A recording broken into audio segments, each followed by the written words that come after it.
Hola, ¿qué tal? Esto es Tus Derechos, una iniciativa del Tribunal Constitucional que junto a TV Perú buscan precisamente eso, acercarle sus derechos porque es información que usted necesita conocer y que además necesita también poder manejar, como por ejemplo saber qué pasó o qué fue de este proceso, que en realidad tenemos que tenerlo siempre presente porque nos afecta a todos, que le daba más facultades a las provincias, a las regiones, y en ese sentido también más responsabilidades. Hoy en Tus Derechos hablamos de la descentralización. Soy Rocío Aliaga, bienvenidos.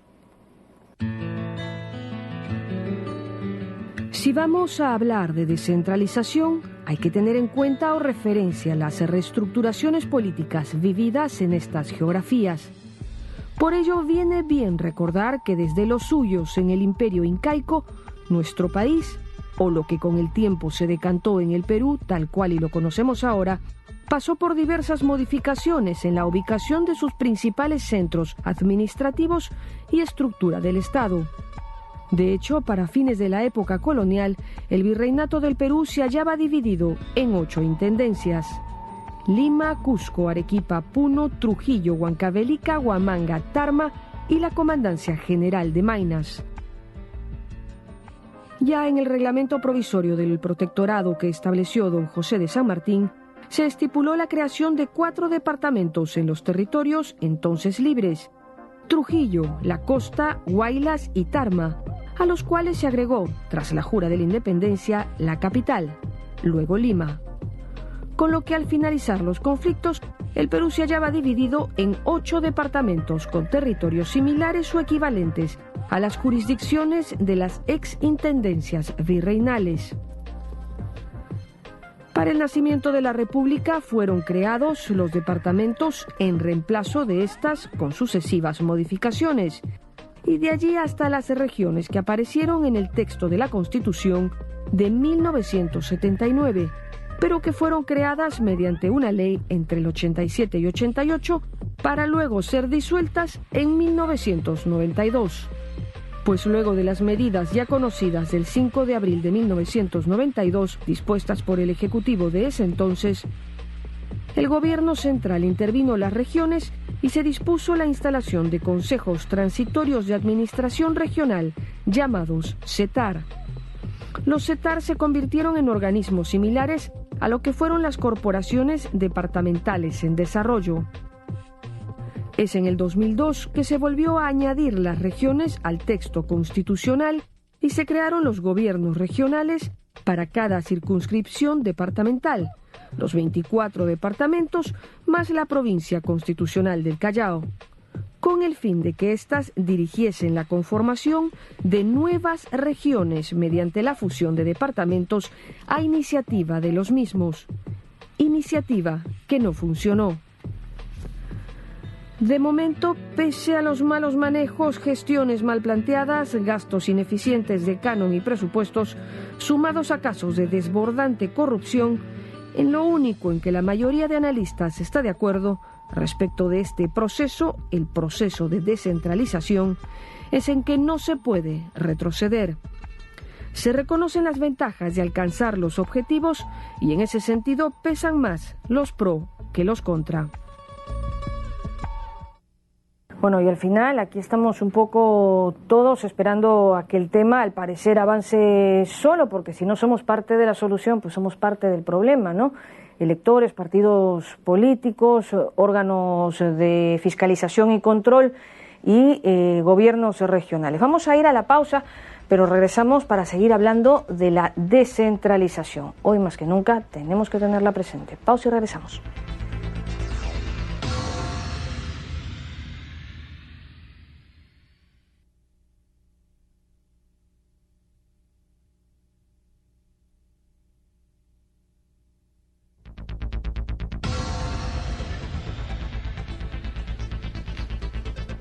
Continuamos en Tus Derechos, esta mañana conversando acerca de la descentralización y para ahondar un poco más en el tema, sobre todo respecto del gasto que esto significa, vamos a conversar con la doctora Erika García-Cobian, docente de la Facultad de Derecho de la Pontificia Universidad Católica del Perú. Doctora García-Cobian, gracias por estar con nosotros esta mañana en Tus Derechos. Bienvenida. Y bueno, usted ha escrito, elaborado un artículo respecto de la visión constitucional, ¿no? Me comentaba sobre el gasto de la descentralización. ¿Cómo es eso del enfoque constitucional del gasto?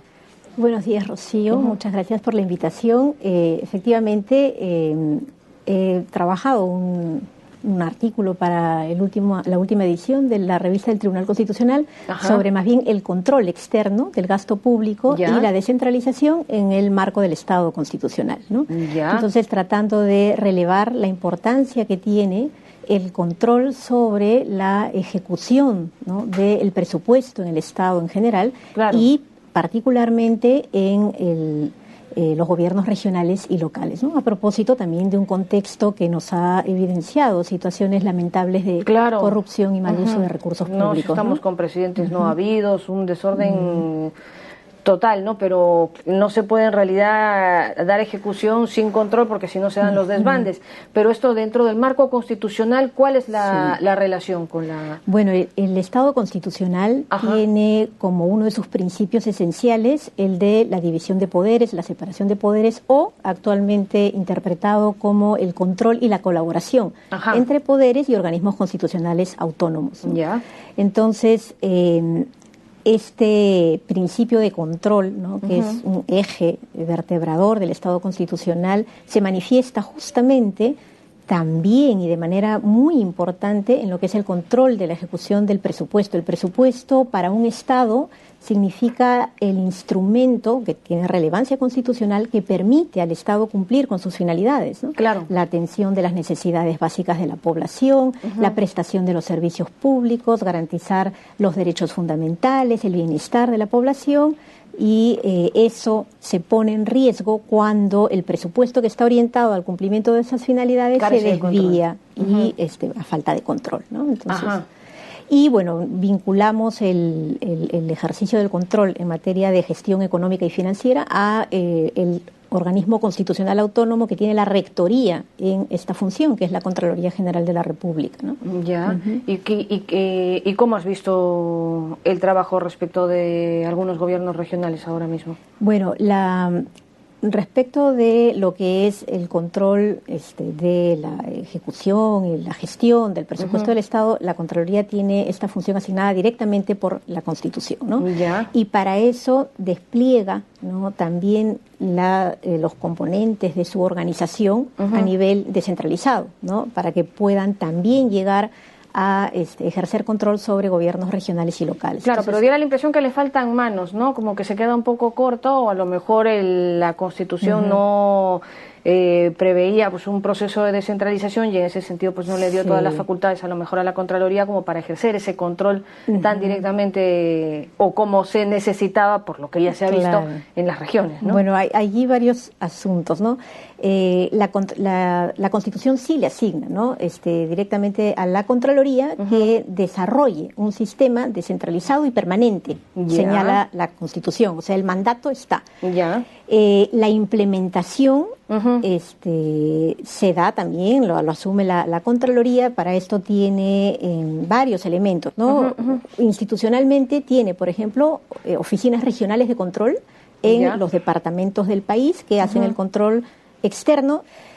También cuenta, además de estas oficinas regionales de control, cuenta con organismos u órganos de control institucional que están ubicadas dentro de las entidades respecto de las que tiene que hacer el control. También estos órganos hacen control externo, pero la particularidad, ¿no?, de su naturaleza es que estén ubicados dentro de la entidad. Entonces también tienen una ubicación especial. Pero respecto del otro asunto que menciona sobre la eficacia del control, claro, los problemas de corrupción que hemos visto ya rebasan lo que corresponde exclusivamente a la Contraloría, ¿no es cierto? Allí frente a situaciones tan lamentables ya vinculadas a crimen organizado, donde ya hay sicariato situaciones, político, no ha sido un desborde, pero más bien compromete a la articulación con otras instituciones, Ministerio Público, Poder Judicial, las propias entidades, ¿no? La ciudadanía. Entonces es un esfuerzo que debe reunir a muchos más componentes dentro del Estado y la sociedad, ¿no? Claro, pero puede ser también que el hecho de incluir estos organismos de control dentro de los gobiernos regionales, digamos, les pueda haber confundido un poco las jerarquías y al pensar que terminan trabajando para el gobierno regional y no para una entidad autónoma y que más bien es la llamada a controlar ese gobierno. Bueno, ese problema se ha advertido también, ¿no? Efectivamente, en algunas situaciones,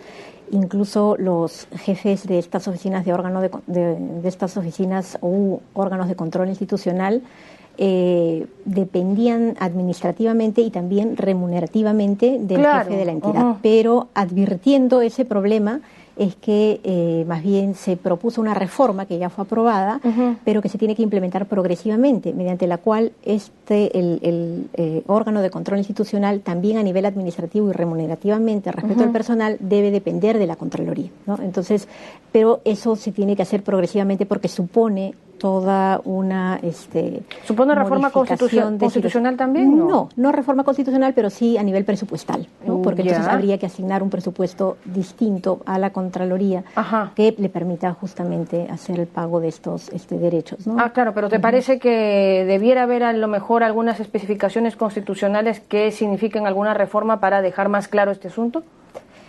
Tal vez respecto del control, ¿no? de la legalidad, no encuentro que la solución vaya tanto por las reformas constitucionales, ¿no? Que la Constitución tiene unas líneas generales que permiten hacer luego ya implementaciones más concretas a través de la ley, las normas de desarrollo constitucional y las propias normas ya reglamentarias, ¿no? Yo creo que es un problema más bien de implementación, es un problema que tiene que ver con también una cultura muchas veces, ¿no? Asentada en los funcionarios, funcionarias, la propia ciudadanía, que lamentablemente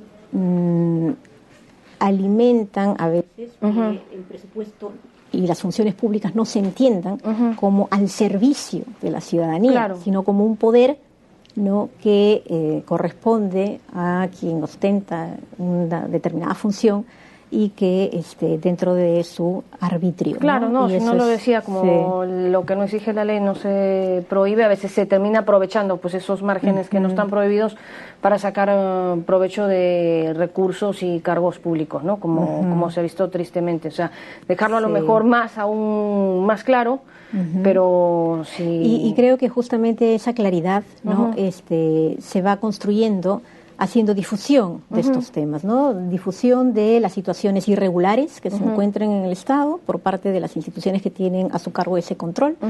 Una de ellas la Contraloría, ¿no? Que a través de la difusión de sus funciones, de sus hallazgos, de las resoluciones que detectan irregularidades y que después en un proceso, ¿no? de responsabilidades administrativas también puede llegar a sancionar a los funcionarios. Difusión también de lo que es los derechos, ¿no? de la ciudadanía y cómo la función pública tiene que adecuarse a estos derechos, ¿no? Como el programa que actualmente nos reúne, ¿no? Claro, porque debería ser un derecho que los recursos de la región sean ejecutados en la región, pues si no se vayan por ahí en los bolsillos de la gente. Y muchas veces se analiza el tema del presupuesto público o del control de una institución como la Contraloría sin hacer el vínculo con los derechos fundamentales, ¿no? Claro. Yo creo que eso hace falta visibilizar más porque efectivamente tiene un impacto directo sobre la calidad de vida de la población, mejores servicios, ¿no? Y la efectivización de sus derechos fundamentales. Claro, que la gente también lo conozca porque uno no exige lo que no conoce, ¿no? Y en ese sentido, pues la difusión. Muchísimas gracias por haber estado con nosotros. Ha sido la doctora Erika García Cobian, docente de la Facultad de Derecho de la Pontificia Universidad Católica del Perú. Nos vamos a ir a la pausa, pero regresamos para seguir hablando de la descentralización. Volvemos rapidito.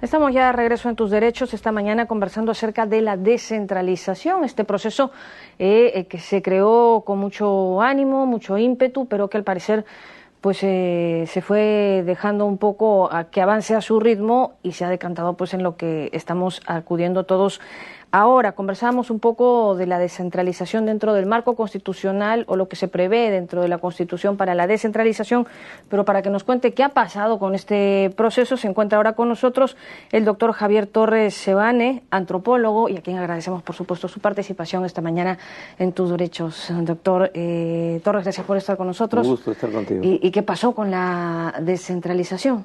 Bueno, han pasado muchas cosas, ¿no? Son 12 años desde que se inició el proceso y lamentablemente, como tú dices, se inició con mucho entusiasmo y con mucha premura, ¿no? Incluso, yo no sé si tú te acuerdas, pero cuando se convocó elecciones regionales la primera vez, todavía no estaba aprobada la Ley Orgánica de Gobiernos Regionales. Se aprobó en víspera de premura. Se aprobó en la víspera de las elecciones, 3 días antes, creo, ¿no? Entonces, una expresión de fue un proceso apurado, ¿no? Sin embargo, no, yo diría que el primer problema fue que por una decisión política en el Congreso, ¿no?, de las fuerzas políticas en ese momento, se dijo, todos los departamentos van a ser gobiernos regionales. Porque en el Perú en realidad no existen regiones como tal hasta ahora. Claro. La ley decía, luego se darán referéndums de integración regional. Lo que ocurrió fue que en el 2005 fuimos un referéndum en 16 de estas regiones, de estos departamentos, y salvo Arequipa, nadie se quería integrar con nadie. Entonces, claro, lo que hemos terminado generando son 25 instancias de gobierno, ¿no?, cuando idealmente se pensaba que debíamos tener 8 o 10. Claro, lo que se llama macroregiones, pero esas eran las regiones en realidad. Y hay razones por las que esto no se produjo, falta de voluntad de los actores políticos. Creo que otro factor que juega mucho son las identidades regionales y locales que son muy fuertes, ¿no? O sea, el tacneño no se quiere juntar con el moqueguano, el de Puno no quiere juntarse con Cusco, ese tipo de discusiones, la capital donde debe estar, esa fue la discusión en aquel momento, ¿no? Pero además de eso, el otro tema fue el canon. Yo creo que el canon es uno de los factores que más ha afectado al proceso de centralización, porque no todos lo tienen, y los que lo tienen en enormes cantidades. Es decir, muchos recursos para algunas regiones, pocos recursos para otras. Claro. ¿No? Y entonces esto genera una distorsión, porque si bien uno entiende que tiene que haber un recurso dedicado a las regiones que donde están los yacimientos mineros o petroleros o el gas, ¿no? Algún tipo de prioridad, ¿no? Tiene que haber, pero no puede ser pues que las regiones donde no hay recursos no reciben nada. Claro. ¿No? En ese sentido, tendría mucho más pues urgencia llamar a una macrorregión, ¿no?, para que sea pues un poco más equitativo el tema, pero sin embargo, claro, porque por la intención contraria, más bien por quedarse con todo. Claro, porque entonces todos dicen, no, yo tengo mi recurso, incluso no solamente a nivel de integrar regiones, sino hay provincias que tienen a veces el doble o el triple o 5 veces lo que tiene la provincia vecina. Claro. O distritos que tienen más plata que la provincia. O sea, es una distorsión porque la provincia de repente pues tiene el triple de población o el cuádruple y el distrito que tiene poca población tiene un montón de plata. Claro. Y entonces esto creo que ha sido un factor que se ha convertido en un efecto perverso, diría yo, ¿no? Claro, porque bueno fuera que eso fuera sinónimo pues de mayor desarrollo, ¿no? Pero es que simplemente se queda en plata, porque luego en ejecución y en proyecto no se ve mucho, no se ve nada. Claro, o sea, es cierto que a veces se exagera también porque sí se han hecho obras, ¿no? Infraestructura, sobre todo, se ha trabajado mucho en caminos, sobre todo en los gobiernos locales, caminos rurales, pero es cierto pues que el otro problema es que cuando se hace la descentralización, cuando se decide, transfiramos todas las competencias.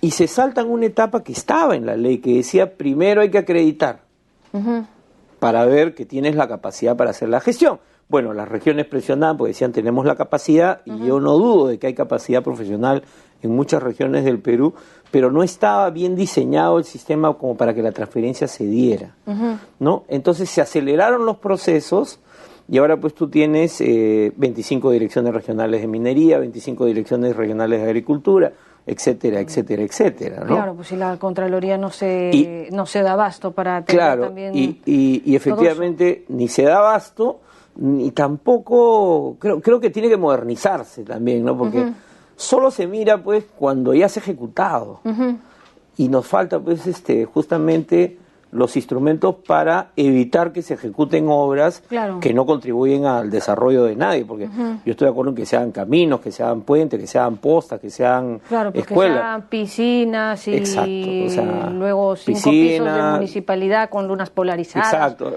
O el Parque del Tiburón. Claro, digamos, si la ciudad quiere tener un estadio, que tenga uno, pero no puede construirse 2. Claro, ¿no? o si todavía no tienen servicios básicos, pues habrá que priorizar el estadio después, ¿no? Claro, y ahí quizás también a los diferentes gobiernos les ha faltado, y al Congreso, porque el Congreso podría decir, bueno, que en la ley de presupuesto, que se establezca pues que hay prioridad para determinado tipo de obras o de servicios.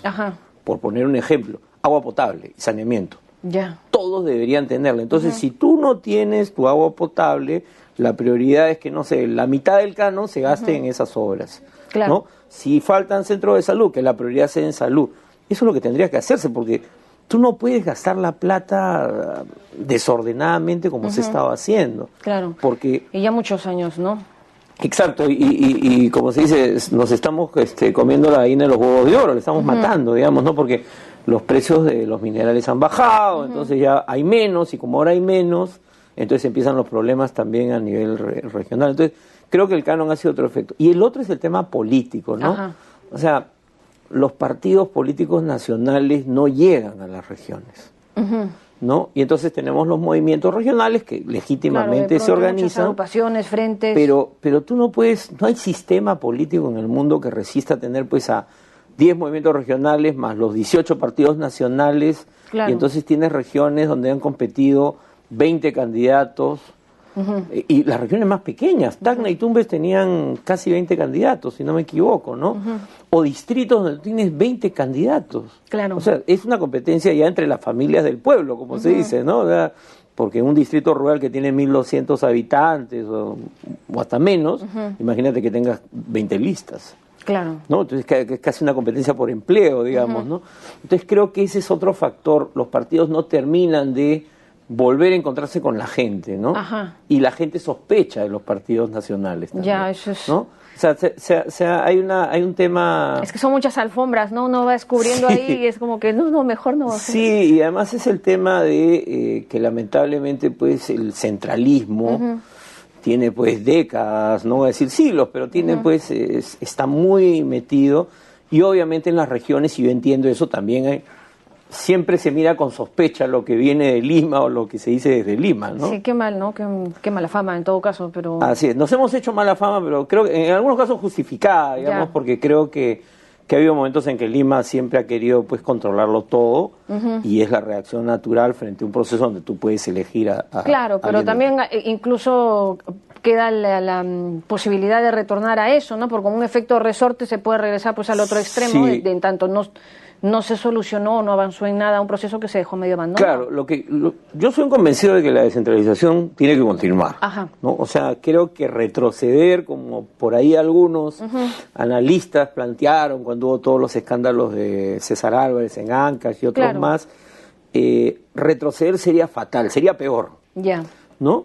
Pero entonces lo que hay que hacer pues es reorientar el proceso, establecer prioridades, como digo yo, ¿no? O sea, hay regiones en las que hay que establecer prioridades de gasto, ¿no? Y hay que cumplir, y hay que controlar. Y eso no solamente es tarea de la Contraloría, es tarea del Ministerio Público, el Poder Judicial, y también de la gente. O sea, la gente también tiene una responsabilidad, porque nosotros somos los que elegimos. Claro, pero a veces se nos pide el voto responsable, informado, pero si no, pues tenemos una oferta responsable, pues ¿de dónde vamos a elegir? Claro, y a veces pues se vota por el paisano, ¿no? Que es de la misma provincia, eso pasa mucho, ¿no? o votas porque lo conoces personalmente, o porque hizo de repente algunas obras. Claro. Pero creo que también hay una responsabilidad no solo de como ha sido a la hora de votar, Ajá. porque claro, yo estoy seguro que en varios lugares la gente se va a empezar a quejar, ahora que recién han asumido los alcaldes y los presidentes regionales, pero en un par de meses ya van a empezar las quejas y uno les podrá decir, bueno, pero ustedes lo eligieron. Claro, por ahí las vacancias, ¿no? Pero el Claro, primer filtro en realidad son los partidos, ¿no? Claro, y ellos están en el Congreso y podrían desde allí generar cambios que parece no apuran. Y ser más responsables. Claro. Porque claro, el ciudadano lo que tiene es un menú, ¿no? Es como un menú, a ti te ofrecen un menú. Pero si todo es de 3.50, así es, pues ¿no?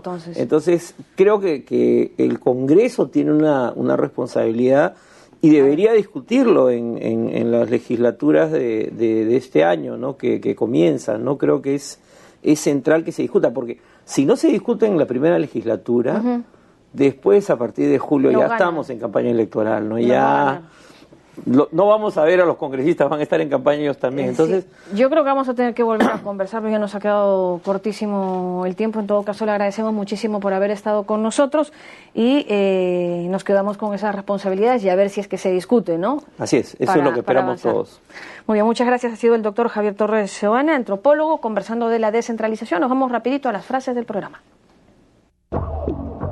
La Constitución sí asigna a la Contraloría que desarrolle un sistema descentralizado y permanente. Hay provincias que tienen el doble o triple de lo que tienen las provincias vecinas, o distritos que tienen más plata que la provincia. Bueno, y al final, ¿qué vamos a hacer con este proceso? Esperamos a que avance solo, se estanque, se decante en algo que nadie quiere o nadie espera, o finalmente se van a establecer los lineamientos, las sanciones necesarias y las reformas necesarias para poder echar a andar esto nuevamente en las condiciones y garantías que respeten los derechos fundamentales de las personas y en ese sentido también de las poblaciones, ¿no? De las regiones. Vamos a ver qué pasa con la descentralización y a ver si se aborda en esta primera legislatura, como comentábamos con nuestro invitado, y con eso también llegamos al final. Gracias por haber estado con nosotros. Continúe en TV Perú, mucho más que ver. Chau, chau.